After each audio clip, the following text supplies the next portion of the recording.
இப்ப அடுத்து ஒரு நேயர் வந்திருக்கிறார். வருக, வணக்கம். சார் வணக்கம் சார். சொல்லுங்க சார். நான் திருச்சி பெரியகுளம் ஐயப்பன் பேசுறேன். சொல்லுங்க ஐயப்பன். இப்ப வந்து வேலைக்கு படிச்சு முடிச்சோன்னு வேலைன்னு தான் இன்றைய மாணவர்கள் போயிட்டு இருக்காங்க.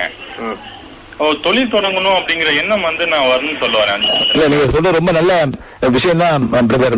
நான் வேலை வாய்ப்பு இருக்கிறப்ப கூட அடிக்கடி நம்ம வந்து அந்த மாவட்ட தொழில் மையம், இந்த மாதிரி தாட்கோ, இது மூலியமா வந்து சுய தொழிலுக்காக பயிற்சி கொடுக்கறது, அவங்களுக்கு வந்து ஊக்கப்படுத்துறது, இதெல்லாம் நம்ம தொடர்ச்சியா பண்ணிருக்கோம். இப்பவுமே நம்ம வேலை வாய்ப்பு அலுவலகங்கள்ல இருந்து அந்த வேலை வேணாம், இந்த மாதிரி தனியார் துறையில வேலைக்கு போறதோ இல்லாட்டி வந்து சுய தொழில் பண்ணணும்னு இருக்கிற இளைஞர்களுக்கு அவங்க ஆலோசனை எல்லாம் கொடுக்குறாங்க.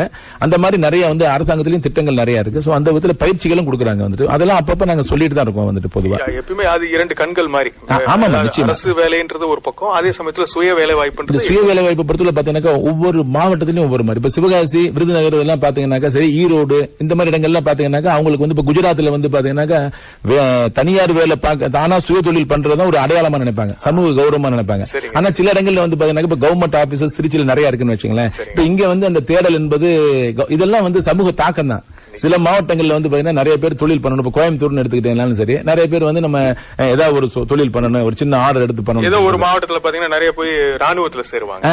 கரெக்ட். அந்த கிராமம் ஃபுல்லா ராணுவத்துல இருப்பாங்க. நீங்க சொல்ற ரொம்ப கரெக்ட். அது மாதிரி ஒவ்வொரு இடத்துலயுமே வந்து ஒரு அவங்க உங்களுக்கு எது எதெல்லாம் பாக்குறாங்களோ அதை அனுபவமாக்கணும், அதுல ஒரு சந்தோஷம் இருந்தா அதை தொடரணும்னு நினைக்கிற ஒரு விஷயம் தான். அந்த விதத்துல எல்லா இடங்களும் இளைஞர்கள் நல்ல விஷயங்களை பாக்குறதும் நல்ல இது மாதிரி ஒரு சத் சங்கம்னு சொல்றாங்க. ஆமா ஆமா, அது ரொம்ப முக்கியமா. நீங்க சொல்ற சத் சங்கம் அப்படின்றத ஒரு அங்கீகாரமே எம்ப்ளாய்மெண்ட்லயும் எக்ஸ்டென்ஷன் அங்கங்க வந்து ஒரு கொடைக்கு கீழே வந்து எல்லாம் உட்கார்ந்து எங்க பார்த்தாலும் அப்படி இருக்கணும். அப்படி இருந்தாக்க அதே அவங்க சுவாசம் ஆயிடுது. ஆமா, நிச்சயமா. திங்கிங் வந்து அதை நோக்கியே இருக்கும்போது நீங்க அந்த சுவாசம்னு சொல்றப்ப இயல்பா இருக்கிறப்ப அதுல வந்து நெருடல் இல்லாத இசைவான வாழ்க்கைக்கு வந்து அது ஒரு அடித்தளமாகும். நாளைக்கு அவங்களே ஒரு பெரிய அரசியல்ல வந்து ஒரு பெரிய பதவிக்கு வந்தாலும், ஒரு பெரிய சமூகத்தில் ஒரு பெரிய பதவிக்கு வந்தாலும், எல்லாரும் ஒட்டுமொத்தமா பாத்தீங்கன்னா ஒரு வக்கரம் இல்லாம அவங்க இருக்கிற ஒரு சமுதாயம் எனக்கு வந்து மனசார அப்படிதான் நினைக்கிறேன். சரிங்க, ரொம்ப அழகா சொன்னீங்க. ரொம்ப நன்றி. நேயர்களும் நிறைய வந்து அவங்க கேள்விகள் எல்லாம் கேட்டுட்டு இருக்காங்க. ஏன்னா நிறைய இப்ப வந்து நம்ம என்ன பதவி வகித்தோம் அப்படின்றதோட செயல் என்ன அப்படின்றத முக்கியன்றத நீங்க வலியுறுத்தி சொன்னதுனால நான் வந்து பொதுவாவே சிறப்பு விருந்தினர் பி. சுரேஷ் ரொம்ப சந்தோஷம் சொல்லிட்டேன் நானு. இப்ப நீங்க வந்து நிறைய இளைஞர்களை சந்திச்சிருக்கீங்க. நிறைய பேருக்கு வழிகாட்டி நம்ம சொல்ல முடியாதுன்னு சொல்லிட்டீங்க. ஏன்னா மழை எங்க பாரு பெய்யுது, ஆனா என் கேணியில இருக்கிற தண்ணி வந்து அந்த மழை தான் நம்ம சொல்ல முடியாதுன்றதும் நீங்க சொல்றீங்க.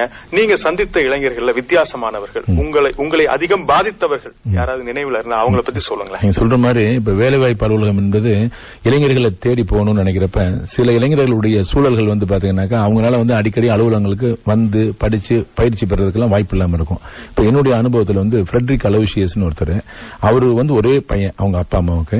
அவர் வந்து இப்ப சமீபத்தில் அவர் வந்து இறந்து அப்படின்றதையும் அந்த நேரத்தில் அவரை சொல்ல வேண்டியிருக்கு. அது மூலியமா அவர் வந்து உயிரோட இருக்காரு அப்படின்னு ஒரு உணர்வு வேற எல்லாருக்கும் வரணும்னு நினைக்கிறேன் நான். காது அவருக்கு செவிப்புலன் குன்றியவர், கண் பார்வையும் வந்து அவருக்கு படிப்படியா குறைஞ்சது. அது அவர் நல்ல பள்ளியில படித்து அவருடைய இங்கிலீஷ் ஆக்சென்ட் எல்லாம் பாத்தீங்கன்னாக்கா அவ்வளவு ரொம்ப நல்லா இருக்கும். நான் எல்லா இடங்களிலும் மீட்டிங் போறப்ப முத வந்து நம்பிக்கை கொடுக்கிற பேச்சை வந்து அவரை தான் பேச சொல்லுவேன். ஒரு 10 நிமிஷம் ஒரு ஆங்கிலத்தில் வந்து பிளாலஸா பேசுவார். அப்ப அவர் அங்கிள் அப்படி சொல்றப்ப வந்து வேலை வாய்ப்பு அலுவலகம் என்பது பாத்தீங்கன்னாக்கா அந்த ஒவ்வொரு குடும்பத்தோடையும் கைகோர்த்து இருக்கக்கூடிய ஒரு அலுவலகம் அப்படின்ற ஒரு தளத்துக்கு அவர் ஒரு நல்ல அடையாளம். அவர் வந்து IASல வந்து பிரிலிமினரி எல்லாம் பாஸ் பண்ணி ஸ்கிரைப் எல்லாம் வச்சு அவங்க சொல்ல எழுதி மெயின் எக்ஸாம்ல வந்து அவரால் வந்து அது கொஞ்சம் சிரமங்கள் பண்ண முடியல. வந்துட்டு அப்புறம் பேங்க்ல வந்து ஸ்டேட் பேங்க்ல வந்து இங்க திருச்சியில தான் அவர் வேலை பார்த்தாரு. அப்ப அந்த மாதிரி ஒரு ஒவ்வொரு வருஷமும் அந்த நேரங்கள் எல்லாம் அவர் வந்து அப்படி கையை தொட்டு எனக்கு அதெல்லாம் நினைச்சு பாக்குறப்ப பாத்தீங்கன்னா இந்த வேலைகள்ல வந்து நம்ம குழந்தைகள்ன்றதை தாண்டி எத்தனை இளைஞர்களோ அந்த ஒரு உணர்வு ஒண்ணு. அதுக்கடுத்து வந்து இன்னொருத்தர் இப்ப கேட்டாரு, நீங்க வந்து வேலைவாய்ப்பு அலுவலகமோ மற்றும் பொதுவா வந்து சுய தொழில வந்து ஊக்கப்படுத்தணும். நாங்க வந்து ஏற்கனவே திருவெரும்பூர் பக்கத்துல பாத்தீங்கன்னா ஒரு 6-7 பேர் வந்து ITI படிச்சுட்டு ஒரு கம்பெனில வேலை பார்த்துட்டு இருந்தாங்க. அந்த ஓனர் வந்து அதை அப்படியே கொடுக்கலான்னு முடிவு பண்றப்ப இவங்க 7 பேர் வந்து இந்தியன் பேங்க்ல இருந்து அவங்க இங்க வந்து நம்ம அலுவலகத்துக்கு வந்து 7 பேருமே வந்து அந்த ஓனர் வந்து நம்ம ஆபீஸ்ல வந்து அந்த சொத்து இதெல்லாம் பேரெல்லாம் மாத்தி கொடுத்து முதலாளிகளான தொழிலாளிகள் அப்படின்றது வந்து ஒண்ணு. அப்ப அவங்க நிறுவனத்துக்கு கூட நான் போய் பார்த்தேன். அந்த 6 பேர் வந்து வேற மாவட்டத்தை சேர்ந்தவங்க. ஆனா அவங்களுக்குள்ள ஒரு ஒற்றுமை உணர்வு, அவங்க இன்னைக்கு வந்து ரொம்ப நல்ல நிலைமையில இருப்பாங்க. இது மாதிரி வந்து பல உதாரணங்கள் இருக்கு.